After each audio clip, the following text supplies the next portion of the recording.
Hello guys, welcome to the biology class. So let's start. हम पढ़ रहे हैं class 9th chapter that is improvement in food resources and we had discussed animal husbandry and today we will be speaking about fisheries. Let's start then. So first of all, the question arises, what is fishery? So that is rearing, management and caring and harvesting of fishes, prawns and mollusks. Fisheries basically include करता है, पहला तो है harvesting या capturing, और दूसरा अगर हम उनको मैनेज कर रहे हैं so they are rearing and caring of the fishes. Okay, now the question arises, why we are doing fisheries?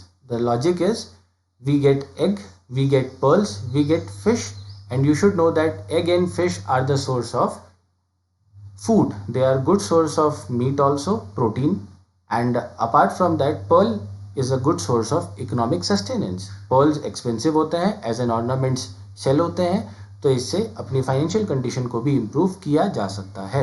Apart from that, you should know if you have visited medical stores, एक cod liver oil आता है, that oil is extracted from the liver and brain portion of the fishes. Again, that is a good source of vitamin A and D.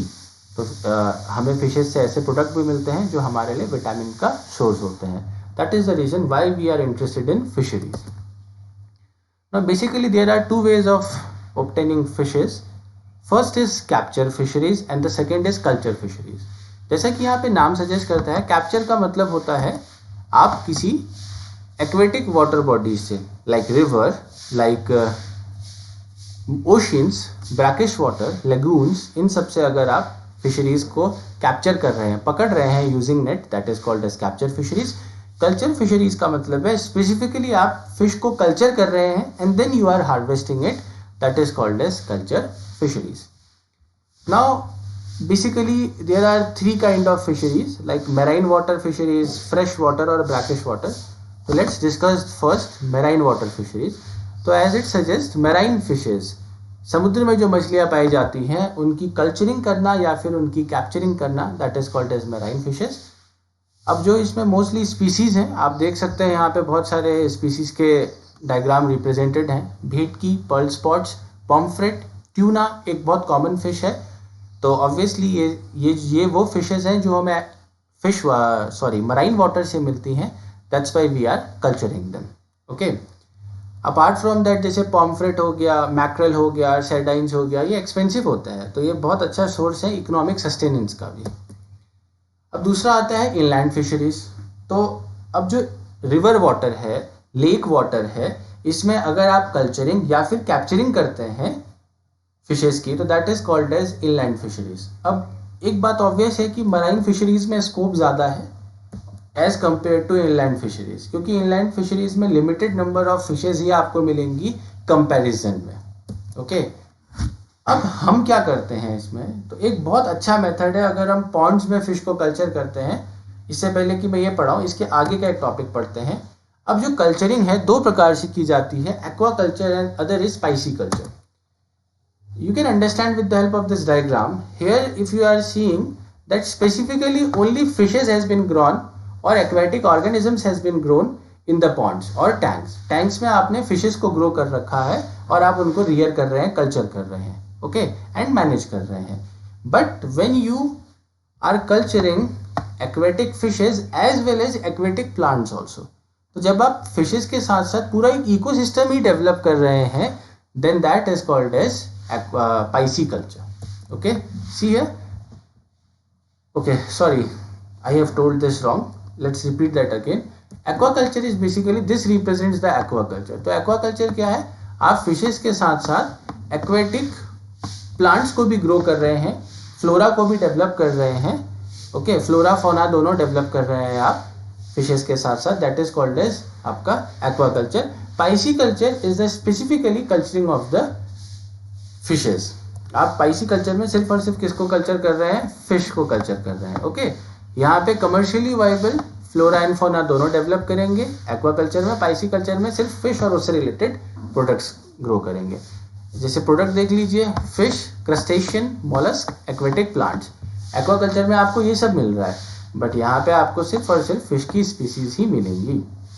Okay, तो हम कह सकते हैं कि जो एक्वाकल्चर है ये ज़्यादा बेनिफिशियल है as compare to the pisciculture.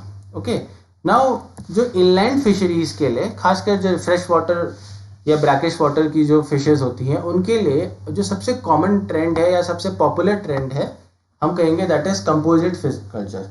Composite का मतलब होता है इन ग्रुप्स और इन एसोसिएशन। तो कंपोजिट फिश कल्चर में हम कर क्या रहे हैं, हम 5 या 6 स्पीसीज को एक ही पॉइंट में ग्रो कर सकते हैं। अब जो कंपोजिट फिश कल्चर का प्रिंसिपल है, जैसे अगर आप ये डायग्राम देखते हैं, कैटला एक फिश की स्पीसीज है and this species basically resides on the surface water. तो ये अगर पानी है तो ये सरफेस में ही ये फिश मूव करती है और फीड करती है। जो इसका खाना है सरफेस में मिलता है, दैट इज प्लैंक्टॉन्स। ओके, अब अगर आप रोहू को देखेंगे तो रोहू मिडल वाटर फिश है। Let's say for example, let's say if this is the pond, इसके जो बिल्कुल सरफेस वाले पोर्शन में है, सरफेस वाले पोर्शन में कैटला मूव करती है और इसका जो फूड है जू प्लैंक्टॉन्स और मोस्टली फाइटोप्लैंक्टॉन, ये आपको सरफेस में ही मिल जा रहा है। उसके बाद जो अगला लेयर है उसमें आपकी रोहू फिश है। रोहू फिश दूसरी फिशेस के ऊपर एक्ट करते हैं, छोटी फिशेस के ऊपर, तो यहाँ पे ये सर्वाइव कर जाएंगी।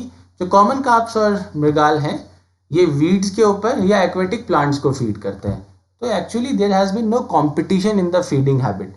यहाँ पे फूड के लिए कंपटीशन नहीं है, तो आप इजीली एक से ज़्यादा स्पीसीज को, अलग अलग फिशेस की स्पीसीज को ग्रो कर सकते हैं। ये आपके लिए इकोनॉमिकल भी है क्योंकि आप एक ही समय में 5 या 6 स्पीसीज को ग्रो कर रहे हैं। So that's why composite fish culture has been very popular in the fisheries. Okay, now problem क्या है फिश फार्मिंग के साथ? सबसे पहली प्रॉब्लम तो है इन्वायरमेंटल इम्पैक्ट। आपको पता होगा every year tons of waste has been accumulated in the या is getting accumulated in the seas. उसमें से सबसे ज़्यादा वेस्ट जो होता है, या सी नेट्स जो होते हैं, जो नेट्स यूज़ किए जाते हैं पकड़ने के लिए, वहीं छोड़ दिए जाते हैं। इनमें कई बार दूसरे एक्वेटिक ऑर्गेनिज्म फंस जाते हैं, मर जाते हैं। दूसरा, इतना ज़्यादा वेस्ट जनरेट होने से वहाँ के इकोसिस्टम में डैमेज हो रहा है, इकोसिस्टम एडवर्सली इफेक्ट हो रहा है। इसके इफेक्ट होने का लॉस ये है कि अगर पूरा मरीन सिस्टम डैमेज होता है तो वो ह्यूमन सिविलाइजेशंस के लिए भी एक थ्रेट है। तीसरा एक प्रॉब्लम जो इन्वायरमेंटल के अलावा कल्चरिंग की जो स्पेसिफिक प्रॉब्लम है, कि जैसे कंपोजिट कल्चर में मैक्सिमम केसेस में देखा गया है कि फिशेस की जो स्पॉनिंग है वो तभी होती है, मतलब जब वो एग ले सिर्फ मानसून सीजन में करते हैं। That means I have to wait for the rest of the years for getting the eggs. तो अब इसका जो सॉल्यूशन है, इसका सॉल्यूशन यहाँ से ढूंढा गया है। तो इट्स सॉल्यूशन इज बेसिकली, अब कुछ ऐसे हार्मोनल ट्रीटमेंट दिए जाते हैं फिशेस को, जिसकी वजह से वो साल भर एग ले कर सकते हैं। And for that we can, and because of that we can culture the fish throughout the year. ठीक है, अब एक टर्म रिलेटेड है फिशेस के कल्चरिंग से या फिशेस के हार्वेस्टिंग कैप्चरिंग से, that is called as blue revolution. जैसे increase in the productivity of wheat and rice, उसको कहा गया ग्रीन रिवॉल्यूशन। सिमिलरली फिशेस की प्रोडक्टिविटी को बढ़ाने के लिए जो रिवॉल्यूशन चलाया गया था उसको ब्लू रिवॉल्यूशन कहा गया था।